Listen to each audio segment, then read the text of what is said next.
Welcome to the Customer Wins podcast, where business leaders discuss their secrets and techniques for helping their customers succeed and in turn grow their business. Hi, I'm Rich Walker, the host of The Customer Wins, where I talk to business leaders about how they help their customers win and how their focus on customer experience leads to growth. Some of our past guests have included Brett Gilliland of Visionary Wealth Advisors, Wim van Lerberge of Adventro, and Lacey Schrum of Smart KX. Today, I'm speaking with Brian Thorp, founder and CEO of Wealthtender. And today's episode is brought to you by Quick, the leader in enterprise forms processing. When your business relies upon processing forms, don't waste your team's valuable time manually reviewing the forms. Instead, get Quick. Using our Form Extract API, simply submit your completed forms and get back clean, context-rich data that reduces manual reviews to only 1 out of 1,000 submissions. Visit quickforms.com to get started. All right, I've been looking forward to talking to Brian. Brian Thorp is the founder and CEO of Wealthtender, the industry's first SEC-compliant online review platform for financial advisors and the #1 independent Find an Advisor directory visited by 500,000 consumers in the last year. Prior to launching Wealthtender in 2019, Brian enjoyed a 22-year career with Invesco, where he led the U.S. national account team responsible for wealth management firm partnerships, representing over $100 billion in assets under management. On a personal note, Brian and his wife call Austin, Texas home. Hey, that's where I live. Cool to have a fellow Texan here. Brian, welcome to the Customer Wins. Thank you so much, Rich. Great to be here. All right. So for those of you who have not heard this podcast before, I talk with business leaders about what they're doing to help their customers win, how they built and deliver a great customer experience, and the challenges to growing their own company. Brian, let's understand your business a little bit better. How does your company help people? Sure. Thanks so much again for having me, Rich. So I launched Wealthtender in 2019, ultimately to help Americans enjoy life more with less money stress. And specifically, the way that we do that is by helping them find financial advisors and professionals that are able to then help them with their money matters and take that stress off their shoulders. So, in today's age, there are a lot of tools and resources that do-it-yourself investors and individuals can choose.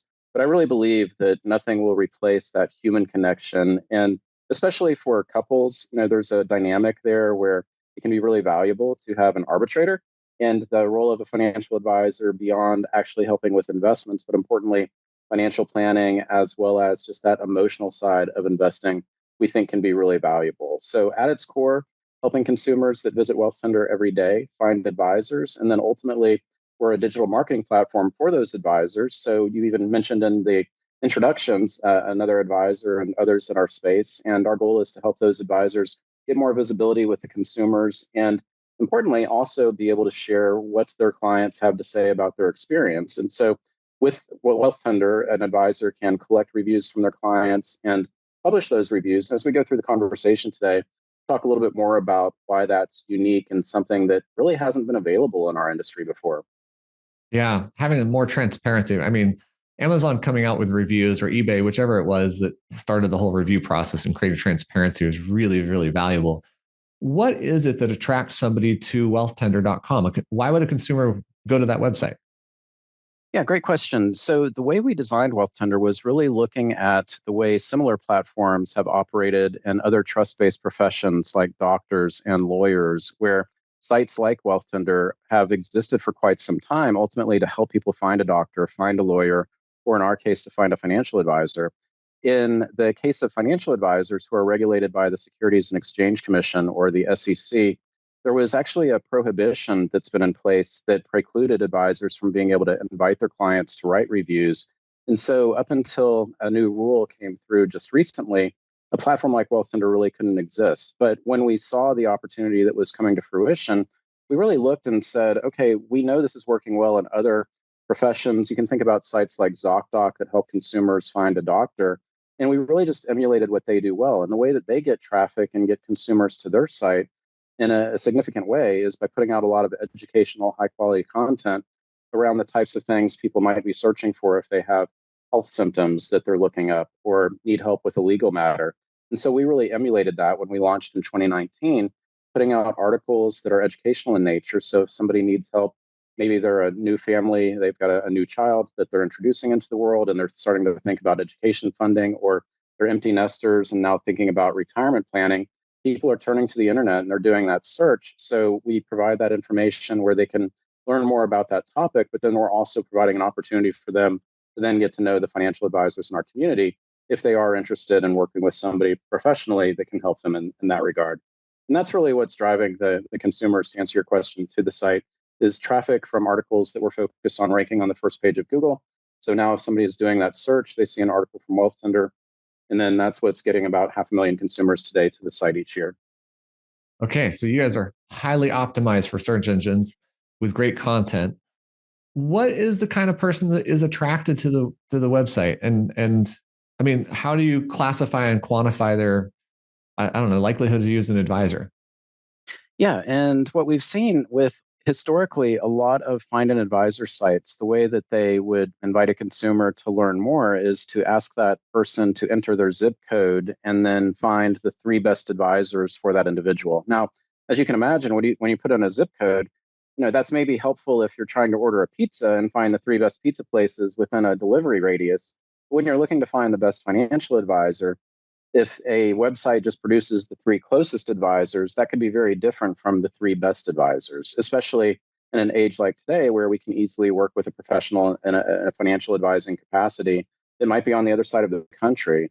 So, a lot of what's driving traffic to Wealthtender are articles that people are reading because they're doing a search to specifically find an advisor that can work with somebody like them. So, in some cases, it might be an educator, somebody who's a teacher, and they're doing a Google search to say, I want to find a financial advisor who works with teachers, or somebody who works specifically with technology professionals that has education and knowledge around equity compensation. Or in other instances, it could be somebody that's saying, well, I want to work with an advisor that offers hourly financial planning. So for an hourly fee, instead of taking a percentage of the assets that they manage.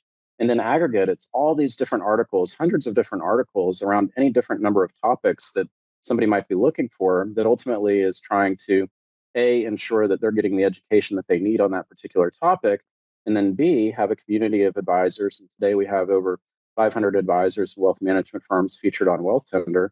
That when you have that diversity of advisors, many of them specialize in those different areas that people are searching for.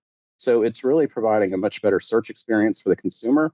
And again, for the advisors that join our platform, a great opportunity for them to get visibility with the right eyeballs and the types of clients that they're looking to attract. All right, Brian. So I'm maybe a little naive because I haven't been an advisor for 20 years now. And I mean, I remember trying to meet clients, go to networking events and social events and join clubs and whatever. And you're taught to think, okay, there's life events. Oh, somebody's getting married. Oh, somebody's having a child. Oh, somebody's switching jobs, whatever. There's life events that are good points in time to talk to somebody. But I bet you have some statistics or some insights as to why people are searching for an advisor and then therefore finding your articles and your website.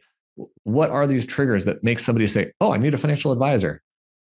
Yeah, you hit the nail on the head. There's a catalyst more often than not. And, in some cases, people are being thoughtful and just proactively taking that step to say, hey, this is something I know I've been wanting to get around to, and they do it. And it's more truly just based on that moment in time. But more often than not, there's a catalyst in life where that becomes the reason that somebody says, now is the time that we need to do this. And again, it could be quite often, people that are getting married. And so that becomes not only in itself potentially a sizable event from a financial expense perspective, but now you're bringing those finances together for the first time and really trying to think through, what does that look like? Do you combine your finances? Do you keep them separate?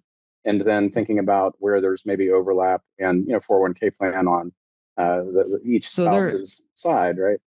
they're searching for an article like, should we commingle our assets? Right? They're saying, should we Yeah, have a joint that's bank account? exactly. That's a great example in that instance. Other instances could be that new baby they're bringing into the world, and how do we start thinking about education funding, or if they are becoming empty nesters or moving into retirement, or maybe they have a child that's just recently graduated and they're trying to think about how to help get them off to a great start and to do so thoughtfully with some type of generational wealth transfer as well. Do you have a sense of the caliber of client? Are these all entry level type clients who are starting out? Are they high net worth? Or is there a spectrum that you're seeing? Yeah, What we see is it's really reflective of the query, right? So if you were to Google high net worth wealth management, one of the first results you would see is an article published by Wealthtender, where you can then learn the benefits of working with an advisor that specializes in that segment, and then also get the opportunity to meet advisors that serve that segment as well.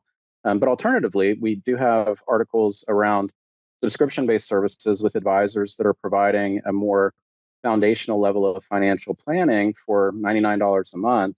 And it could be an individual that's on the other end of the spectrum. So maybe aspiring to be high net worth, but that's really far from where they are today. And so seeing an increasingly a number of advisors that are, consumers that are interested in working with advisors just to kind of get their feet wet and begin working with a professional. And so in that instance, it's a little bit more of a great place to start out. Now, we do see, and it's been really interesting to watch, areas like crypto. And, we've seen crypto be, a really hot and exciting area, and then it really cooled off, and now it's maybe exciting again. And that's really been interesting in the 5 years that we've been operating, where we've seen a query for crypto financial advisor, really peak. And we see a lot of inquiries coming in from people looking for advisors that understand various cryptocurrencies. And then that got fairly quiet. Now, as it got quiet, we also started to hear from consumers saying, I've been burned, I've lost all this money in crypto, but they weren't looking for an advisor proactively to invest their money. It was more, what did I do and how do I get my money back? So that was a little bit after the fact. But increasingly now, as crypto's been on a big rally, as we look forward to a new administration coming into Washington in January, we're seeing a lot of inquiry again from consumers that are looking to find advisors that can help in cryptocurrency. So there's kind of more of the evergreen type areas, and then some more just thematic, depending upon what's going on out there in the world. Yeah. Let's take the advisor's perspective. When they find your platform and say, let's try this out, are they seeing it as just one other avenue? Are they treating Wealthtender as the avenue to prospect? How does it play into their overall marketing plans, do you feel? Sure. So with Wealthtender, we're really focused on helping advisors with their online reputation, ultimately strengthen their SEO or search engine optimization, and overall, ultimately being a really great complement to their website. We would always encourage an advisor to have a strong website that really is that destination to ultimately get somebody to learn in detail more about you, more about your firm, in more depth than what we would provide in a single page. But you're not necessarily going to get traffic to your website without putting yourself out there. So the goal as an advisor is that you've got a great website, but then the ways that you're getting people to it could be through your social media accounts, and then being featured on Find an Advisor directories like Wealthtender.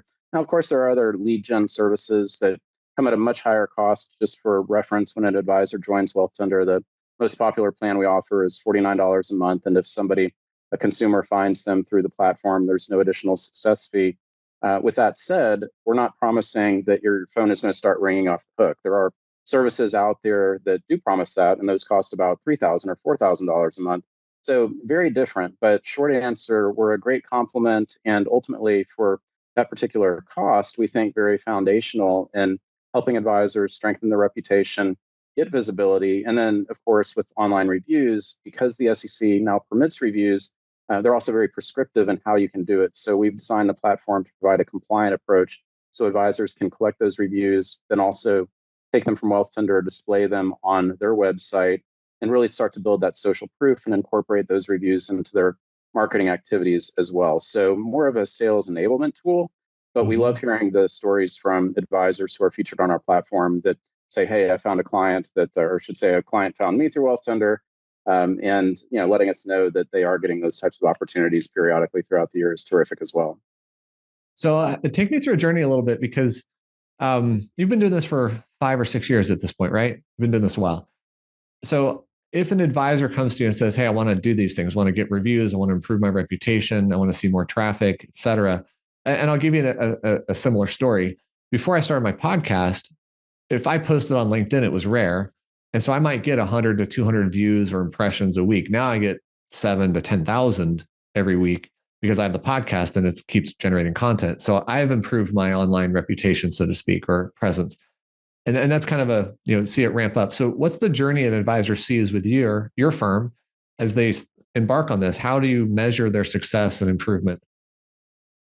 Yeah, so we encourage advisors, walk before you run. Before you even think about getting started with Wealthtender, make sure you've got a great website. And once you have that up and running, get your primary social accounts. And you don't need to be on every social platform, but find those that you're most comfortable with and can really start to incorporate in your marketing. For many advisors, that's LinkedIn. Again, those are generally free, but there's upgrade or premium opportunities for depending upon the use cases. And then for many advisors, they're part of industry affiliations where they could have a listing through those sites at no additional cost. So that's really foundationally where we encourage advisors to start. And then we really see ourselves at that at next layer where for a small investment monthly, they're getting a lot stronger SEO benefits from being on the platform. And importantly, from a compliance perspective, because we are a marketing technology, but importantly, compliance technology, that this becomes an avenue for them to be able to collect those reviews. And really getting into the weeds just briefly, many advisors are SEC registered, other advisors are registered in states like Texas or other individual states, and many of those states don't yet permit testimonials for advisors. So it's a little bit of a hodgepodge, but where we're seeing the greatest interest from advisors and wealth management firms joining Wealthtender today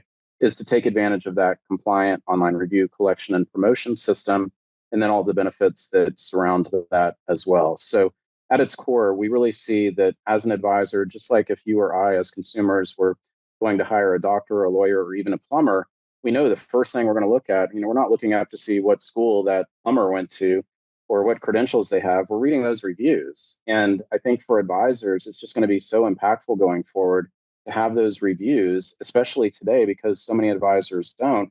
And that's what we've heard from advisors out of the gate is that they've now started seeing opportunities where there are some very large national firms that aren't yet permitting their advisors to collect reviews or promote testimonials. And those very large firms have a lot of resources versus the independent firm that brings maybe a higher degree of personal service and customization, but can they compete with that larger firm? And what they're finding is that when they're up against that advisor from a very large firm, they're able to say, well, does that firm have reviews that look like this?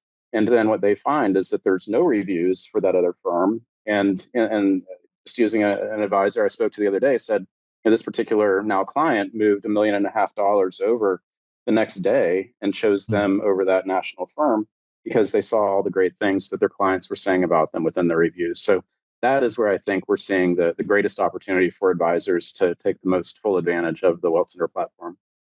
That is awesome. And in fact, I think that's one of the appeals of being independent is that it's your name, it's your brand. It's not the big firm's brand, which could be tarnished by a cyber breach or something. So anyway, not to say they have bad circumstances, but things happen.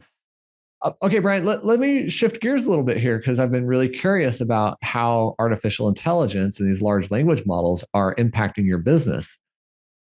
What is going on with that? Are you using it? Do you see it as a threat? What's happening? Yeah. So I think, when I think about AI, I think back to like the dot-com boom, and then more specifically in our industry, what was going to displace and replace financial advisors was robo-advisors. Who needs a financial advisor? Who needs that human advice when you can simply plug in, a few details about yourself, and a robo-advisor is going to do all of the investing for you. And flash forward 20 years, and financial advisors are doing just fine. And most of the robo advisors have added, if they still exist, have added human advice as a component because ultimately, Sure. finances are complicated and a very emotional topic. And robots and today AI can't necessarily provide more of that emotional conversation that a financial advisor can. So, of course, I think we're going to continue to see AI play a role, but I think ultimately we're going to see AI play a role more as a tool and a supplement to a traditional financial advisor relationship with their clients. In many cases, it's already starting to provide some greater efficiencies for financial advisors to be able to potentially serve their clients better or potentially serve more clients because they have less administrative work they're doing from an AI perspective. But ultimately, I just don't see AI becoming a replacement to that traditional relationship between a financial advisor and their clients. No, I totally agree. Okay, I'm going to ask this from a naive perspective, though.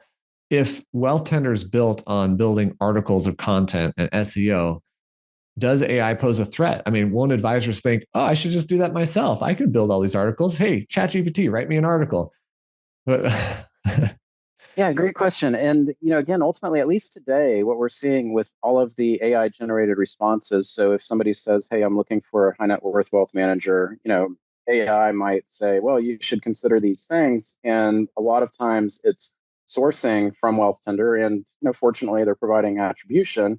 And ultimately, if you want to find an advisor that specializes in that space, AI tools, at least today, aren't providing a directory of advisors. So they are providing the link though to Wealthtender. And so, that's where I think we're going to continue to, do just fine from that perspective. That AI recognizes Wealthtender just as Google and search engines have historically as a good place to find an advisor.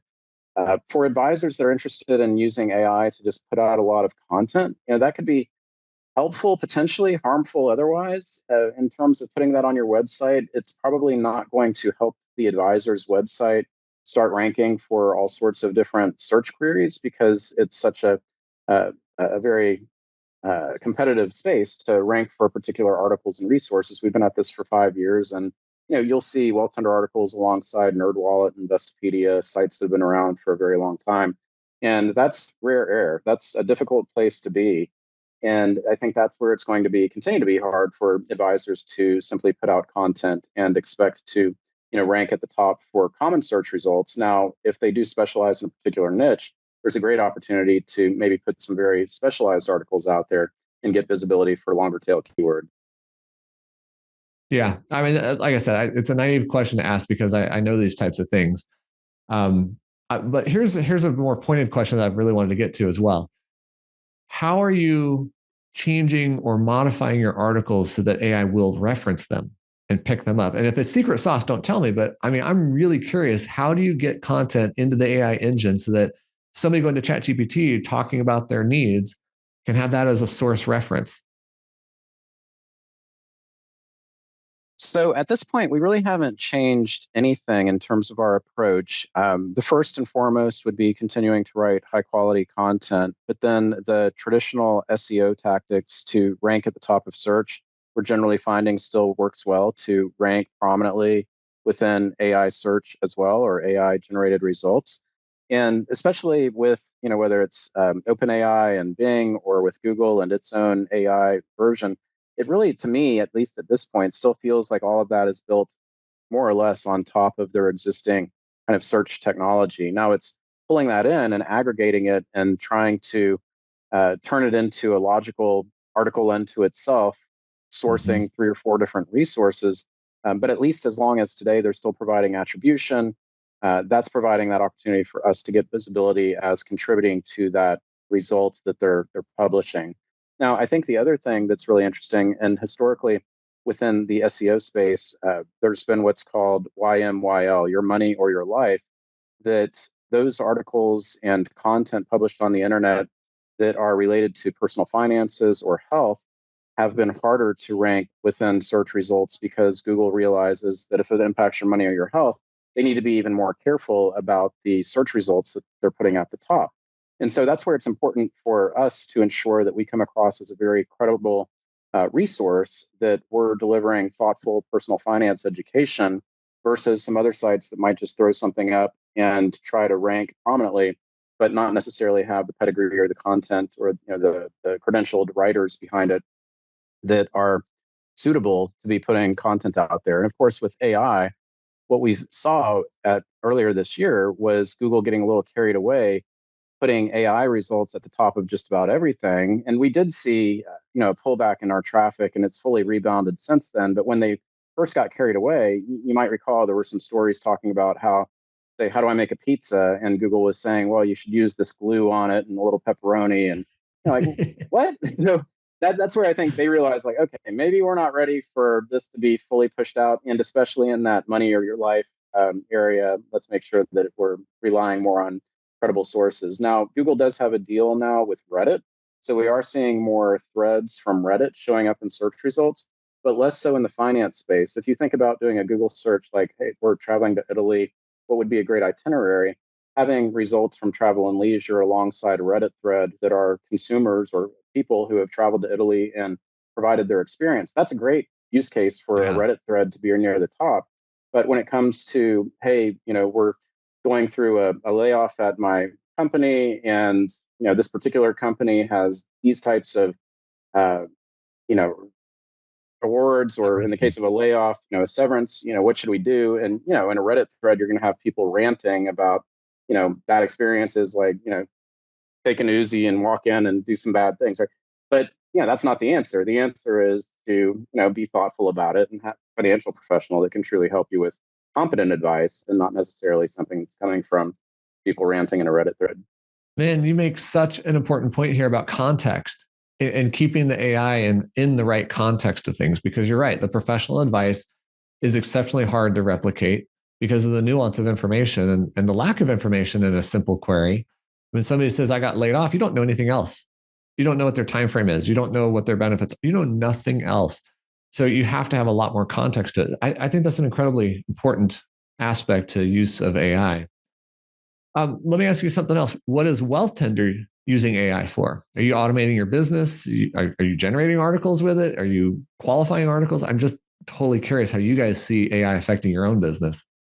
Yeah, like any new technology, absolutely looking to see where we can drive greater efficiency. Now, even before AI came around, these automation tools, different project management tools like Zapier that connect multiple types of applications, incredibly powerful. And, I think just like we saw back in the .com era, when all these firms that did various things are like, oh yeah, let's put .com in our name, or let's add to our website that we do these things.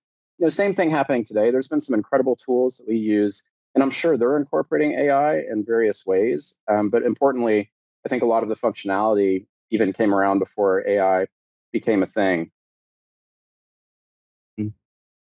And beyond that, as we continue to look at ways that we can incorporate AI into areas, the one place as we are, putting out articles that I have used it would be to say, hey, Chat GPT, give me 10 different article headlines for this particular article that we're working on. Because I feel like that's fairly innocuous. It's helping with that creative process. And, sometimes we might, if we're looking for different article ideas, pop something into Chat GPT to get some ideas. But really stopping there to ensure that when it comes to the true editorial, that we continue to lean on writers who are bringing that human authentic voice to the story, and not putting ourselves at risk of just pushing out automated content that who knows where exactly it came from, and not necessarily a good reflection of high editorial standards. Well, yeah, and you have to reflect quality back to your consumers and customers, your advisors. You wouldn't want to have a bunch of trash articles out there getting the wrong types of prospects over to advisors, right? So I think that's super important.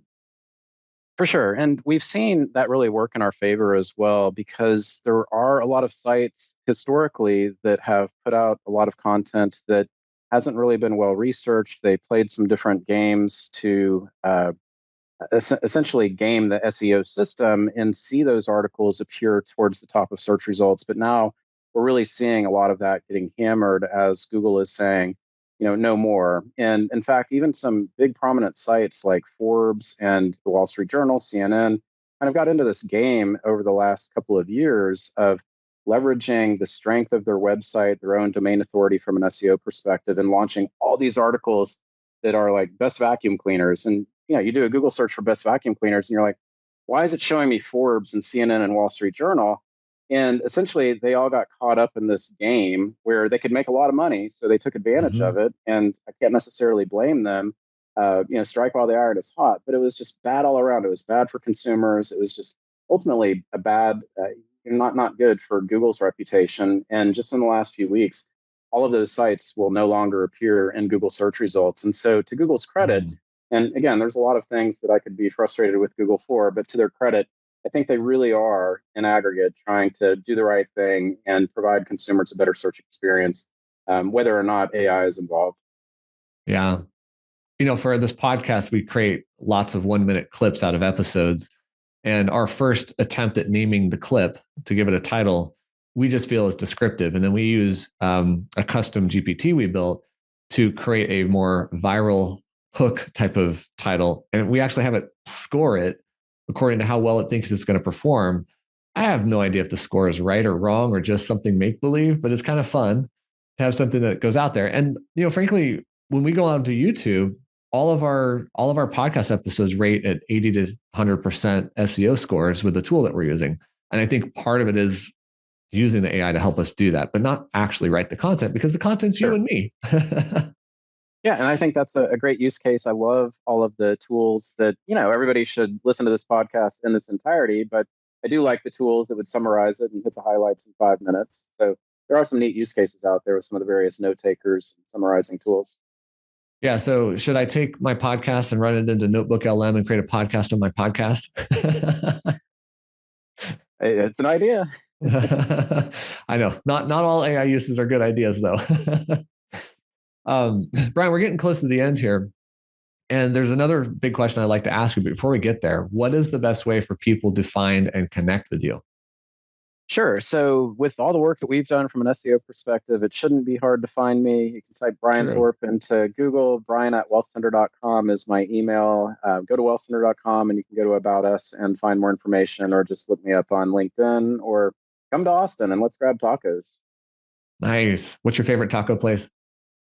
It depends. Breakfast tacos, love Taco Deli. And lately, I've really enjoyed Cosmic over on the east side. They've got a great little taco setup at Cosmic Satio. Yeah. I discovered birria tacos recently. Oh, love those, man. Absolutely. They're delicious. All right. So here's my last question. Who has had the biggest impact on your leadership style and how you approach your role? Yeah, it's a great question. And for me, I would really look back on my father growing up. As I chose to go on what's become an entrepreneurial journey. Prior to launching Wealthtender, spent 22 plus years in working for a large corporate organization. And part of that reason is because I had the benefit of growing up with my father. And my mom always had a steady job and was wonderful with a nursing career. But my father, after leaving a corporate job, started his own company. And ultimately, in the end, it worked out. But the trials, the tribulations, trying to put, food on our plate, let alone making sure that payroll was met, and some very difficult periods of time. And I learned so much from that experience growing up as part of it and working with him for some time just throughout high school, that really made me appreciate the entrepreneurial journey and just how hard it is, but of course, how rewarding it can be as well. And as I started my career more in the corporate world, I always kept that in the back of my mind, always had that entrepreneurial drive, but also the recognition that it's hard. It's just not going to be easy. And it sure would be a lot easier to do it if you've got a little bit more cushion in the bank and stability in your life than trying to worry about having to, pay for children and all these other things that could come up along the way. And so as I had different ideas, I really was very patient and ensuring that I got to a point in my career where I felt like it would be a good time to jump off, and really enjoyed my career at Invesco. But the timing was right about 5 years ago. And I felt from my own financial perspective that I would also be in a position to have enough runway to fund Wealthtender with dollars out of our own pocket. Very supportive wife is incredible, by the way, too. So definitely make sure as an entrepreneur, if you can, you've got a significant other that is along with you for that journey. But ultimately, I would say just those lessons that I learned from my father would be the answer to the question, in terms of just inspiring that leadership and everything that I've learned that has contributed so much to my entrepreneurial journey. I love hearing about that because I started my business with my mom, and she's been the greatest influence on me as well. Okay, I have to ask a follow-up question. Coming out of the corporate world and starting what I presume to be your first entrepreneurial journey, how scary was it? You know, incredibly, right? Now it's been a roller coaster. I think it was because I had that cushion, and what I felt was a good vision right out of the gate. I wasn't necessarily as scared right out of the gate, but then you get into it and you're realizing, wow, this might take a little longer than you thought, which of course goes back into the things that you've learned along the way that I mentioned earlier. And then it takes even longer and Mhm. costs even more. And that's where it probably got further along, a year in, 2 years in, like, oh my gosh, what have I done? Do I need to go back to the corporate world and just, cut? And that to me was what's just been, the roller coaster of, what's now been 5 years, but now, very comfortable. You'll see nothing but smiles, and I'm happy that we've kind of got to this point now, which I know you can appreciate all too well, that you can sleep much easier at night or sleep at night in general. But that absolutely was a scary jumping off point, and then scary for a few years thereafter. Yeah, I don't know what the actual statistics are, but I've heard something like 98, 99% of new businesses close within the first year. So to be 5 years in is a huge success. It means you have figured things out. So I applaud you in that. And I love entrepreneurs. I think we need more of them in our world because you're creating opportunity and job and innovation and making it easier for the customer to do what they want to do. So yeah, I applaud all that. All right, we got to wrap it up. So I want to give a huge thank you to Brian Thorp, founder and CEO of Wealthtender, for being on this episode of The Customer Wins. Go check out Brian's website at wealthtender.com. And don't forget to check out Quick at quickforms.com, where we make processing forms easy. I hope you enjoyed this discussion. We'll click the like button, share this with someone, and subscribe to our channels for future episodes of The Customer Wins. Brian, thank you so much for joining me today. My pleasure, Rich. Appreciate it. Thanks for listening to the Customer Wins podcast. We'll see you again next time, and be sure to click subscribe to get future episodes.